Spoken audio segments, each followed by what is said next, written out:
Hello YouTubers, Alaska Prepper here. Well, I told you that I was going to check this canned beef in the morning, but it's actually about 3 hours after it finished. So it's probably around 10:30 at night right now, 10:35. And what I noticed is that I could touch the pot without it being too hot for me to touch. So now it's still a little bit, just a tiny bit warm, but it's not hot at all, okay?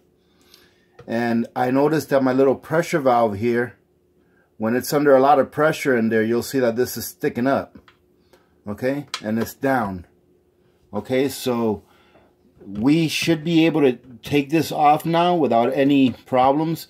And now we will be able to see if all of our jars sealed properly, okay? So I'm going to take this off, and then I'm going to show you what I do with the jars real quick, and then we'll be done. This won't be a very long video, all right? Because it's just showing you. So I hope that you're watching this video so that you can see the results, all right?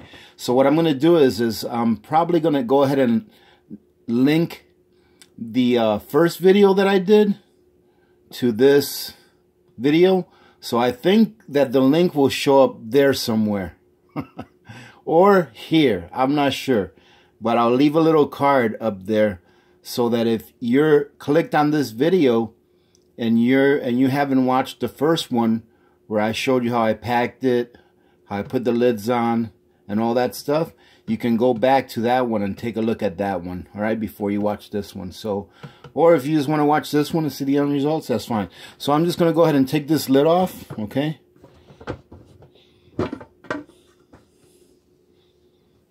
Oh, and as soon as I open that lid, I can smell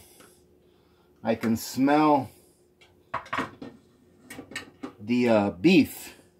And it smells good. It's not a bad smell.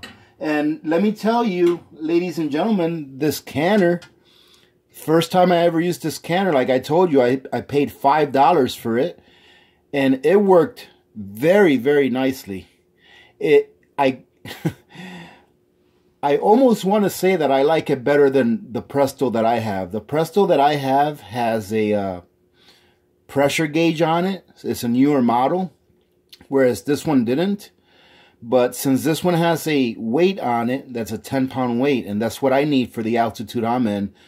Something I forgot to mention in the first video is that you have to be careful with what altitude you're at, because different altitudes need different pounds of pressure in order for you to have the best results. So that's something that you will have to figure out as far as what altitude you live in. You'll have to figure out what pressure you'll have to use to can your jars, okay? And they do have weights of different pressures that they sell for these, and they're not that expensive. I think maybe you can pick up different weights for like less than $10. I haven't bought one in a really long time, so it could probably $10-12. So just make sure that you realize that where you live depends on what pressure you use. And I'm taking a look at each of my lids, and they are all sealed, okay? So what I do next is I'm going to go ahead and put this to the side and see if I can move this camera. What I do next is I go ahead and I grab my jar. I do one at a time, okay? Because you don't have to be in a hurry to do this. And I hope that you can see this okay. But I go ahead and grab them. I'm going to turn my water on. I don't turn the water on hot. I just turn it on warm, okay? I'm going to take my lid, and you see how easy that lid's coming off? Look at how easy that lid is coming off, okay? I take this lid off. Now, if you guys have seen my pantry videos, you'll see that I have the lids on my jars, and I've gotten a lot of comments saying you don't need to leave your lids on your jars. It's not good to leave the lids on your jars. I don't put them on tight. If you re-put these rings on your jars, not lids, but rings, if you put these back on and put it on real tight, you can break that seal. I just put it on nice and loose, just so that I don't have to have another bucket somewhere full of, rings. All right, it's just for a storage purpose. It doesn't, I've never had a problem doing that. Okay, so as you can see here, now when you do this, you're probably going to feel that the jar is a little greasy, which is fine. That's why you wash it. But look at that beef. That, to me, looks very nice. That right there is good stuff. I'm telling you. When you pressure can this, it seems like all of the flavors of the spices you have in there and all that stuff, it just gets infused into the meat. It just gives it a different texture, and I think a really, really great taste. So I just go ahead and take a sponge. I already preloaded this one with a little soap, and I just wash these. I just be gentle with it. You know, don't try to rush it. You know, just wash these really nice until you don't feel any grease or anything. It's no big deal that there's some grease on there. All right, that happens all the time. It escapes from the jars. As long as you ended up getting a good seal, that's what matters. And as you can see, we have a good seal. See? So we have a good seal. Okay, so I just go ahead, I put that on there. I'll probably do a couple of these to show you how easy the rings come off. But I'm not going to bore you to death and have you guys watch me wash all of these. So here's the next one. Take it out and look at how easy the ring comes off. This is only 2 fingers, right? Look at this. They're not tight at all. Okay? Very easy. Alright, so I'm going to go ahead and do these. I will just leave these on here with some soap on it. And then same thing with this. So let's take a look at the lid again. See the ring?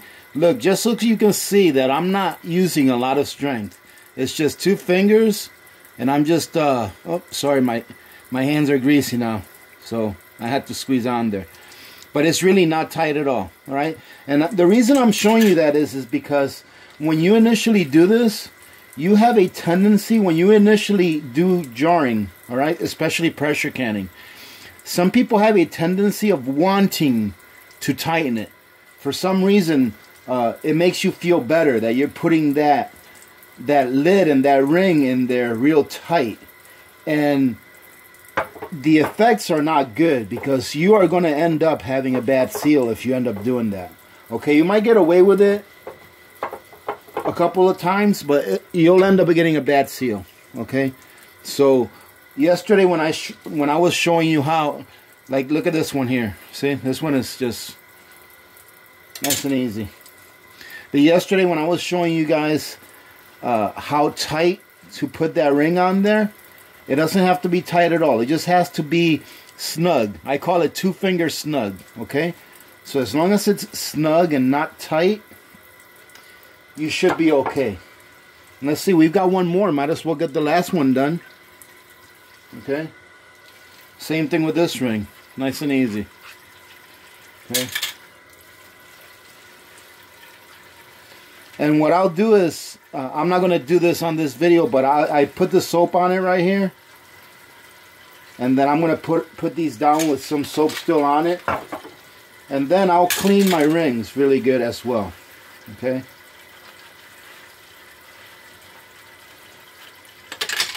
I'll clean my rings off because your rings, you want to make sure that the outside of your jar is nice and clean, as well as your rings if you're going to put them back on, because you don't want it to attract any pests. Now, I've stated before in past videos and comments that people have asked me. They asked me, how do I take care of any pest problems in my pantry, since everything that's in my pantry is not made or not packaged in jars or heavy plastic. Like, I've got some MREs in my pantry that are right on the floor. And the answer that I had to that is that when I was building the addition to the house there, that addition where my pantry is, I took very careful measures to make sure that my floors and my walls were very well sealed, for 2 reasons: for insulation reasons, and also to make sure that we didn't have a pest problem. Okay, so that room is very well sealed. We don't have any kind of a insect or pest problem at all in that room. So it's not really a problem as far as having pests, but it's a good practice to have, all right? Because that way, if you do it right, even when you don't really need to do it that way, you'll do it right all the times. So you just want to make sure that the outside of your jars is really nice and clean. Just think, for example, if you went to the store and you bought a can of whatever and the outside of the can was dirty. This is the same thing. All you're doing is you're processing your own food at a micro level, whereas these big factories that process foods, you know, like canned meats or canned tuna or whatever, they do it at a macro level, right? Because they have the machinery to do it. However, when you do it this way, I guarantee you, you will realize that the results are much better as far as cost, okay, and as far as quality.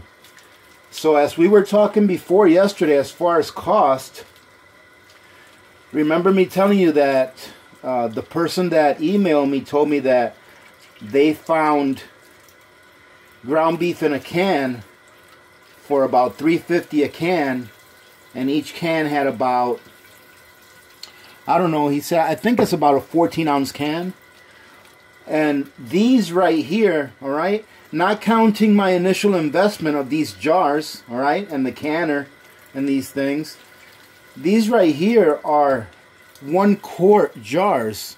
So you're looking at roughly 32 ounces, 30 ounces of beef in each of these for about $4, because I only paid $2 a pound.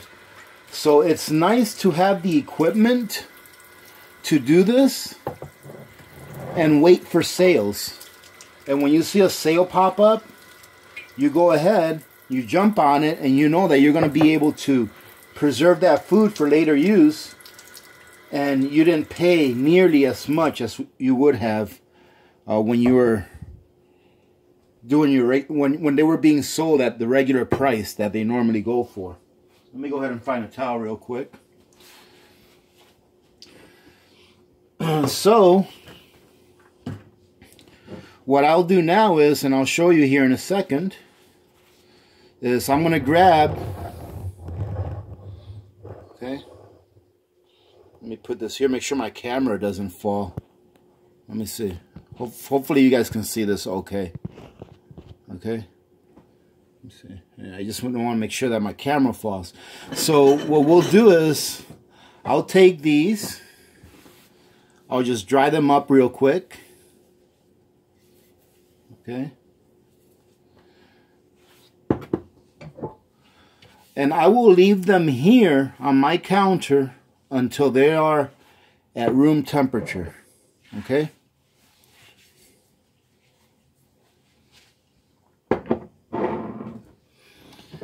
And the reason I want them to be at room temperature is right now they're still a little bit warm, all right? I would say that they're probably still in the range of about close to 100 degrees, maybe 90 to 100 degrees, all right? So they're still a little bit warm. I'm going to leave them at room temperature so that they'll be happy to go into my pantry, which right now is at about 60 degrees. Can you see the bubbling? See the bubbling? That right there is the negative pressure inside of that jar. That, in my opinion, is what gives it that flavor. It's that negative pressure. Okay, it's a flavor that's, I don't think you can find the same flavor if you cooked it, if you cooked your ground beef raw, you know, right out of the package on your stovetop. I don't think you're going to get the same flavor because it's a different flavor and a different consistency or texture. And to me, it's really good. I really like it. So, ladies and gentlemen, let me go ahead and sign off. I just encourage every one of you, especially those of you that maybe have not done any jarring or canning before, to give it a try. All right? You don't have to spend a lot of money. And it's not that difficult to do, as I just showed you all. All right, so give it a try. And I'm pretty sure that once you try it, you'll get hooked, just like me.